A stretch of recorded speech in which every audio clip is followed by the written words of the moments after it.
जिस प्रकार से आजादी से पहले महात्मा गांधी जी का रावण का रूप बना करके और नाथूराम गोडसे और सावरकर जी ने जो उस टाइम अखबारों में छपा था, जो भी मीडिया था उसमें छाया था,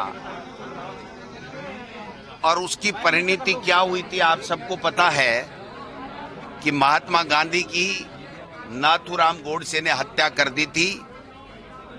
उनके मन में इतनी नफरत थी कि उस नफरत की आग ने हमारे राष्ट्रपिता महात्मा गांधी की हत्या कर दी।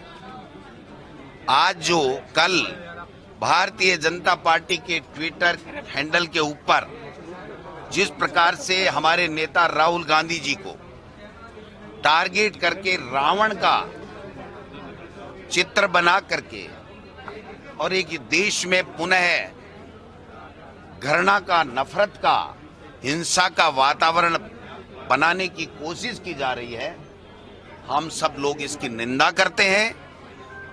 ये कतई देश बर्दाश्त नहीं करेगा कि जिस राहुल गांधी जी की दादी, जिसका पिता देश की एकता, अखंडता, प्रेम, भाईचारे के लिए शहीद हो गए, जो 4000 किलोमीटर केवल इसलिए चले कि इस देश में भाईचारा रहना चाहिए, इस देश में नफरत की जगह मोहब्बत होनी चाहिए, इस देश के युवाओं की बात सुननी चाहिए, इस देश के किसान की बात सुननी चाहिए, इस देश की बेटियों की आवाज सुननी चाहिए, और इस देश में जो नफरत का बीज बोए जा रहे हैं उसकी जगह प्रेम के बीज अंकुरित किए जाने चाहिए। उस आदमी को आप रावण बता रहे हो? क्या तमाशा लगा रखा है? आप क्या मैसेज देना चाह रहे हो? और आरएसएस जो अपने आप को राष्ट्रवादी संगठन बताता है,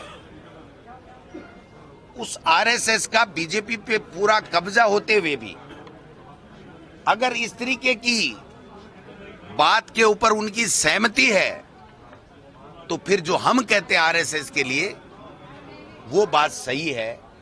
वो जो अपने लिए कहते हैं उस बात पे प्रश्नवाचक चिन्ह लगता है। आज पूरे देश में, पूरे देश बुद्धिजीवी वर्ग, सब वर्ग उद्वेलित है। ये क्या है? चुनाव जीतने के लिए आप किसी भी स्तर पे गिर सकते हो, कितने भी नीचे जा सकते हो, कीचड़ में उतर सकते हो, और कीचड़ में नहीं नाले में उतर सकते हो। क्या है ये? इससे क्या हासिल करना चाहते हैं? राहुल गांधी किसी पद पे रहा? राहुल गांधी देश की लोगों की आवाज बनकर के सचेत कर रहा है केंद्र की सरकार को, तो कोई अन्याय है क्या? नहीं करना चाहिए। चाइना हमारी जमीन पे कब्जा कर लिया, बेरोजगारों को रोजगार दो, कास्ट सेंसस कराओ, जिसकी जितनी हिस्सेदारी उसकी उतनी भागीदारी। क्या ये कहना गुनाह हो गया? और इसी के कारण से अगर इस तरीके की बात भारतीय जनता पार्टी करती है तो पूरा देश, कांग्रेस पार्टी, हम कतई बर्दाश्त करने वाले नहीं है।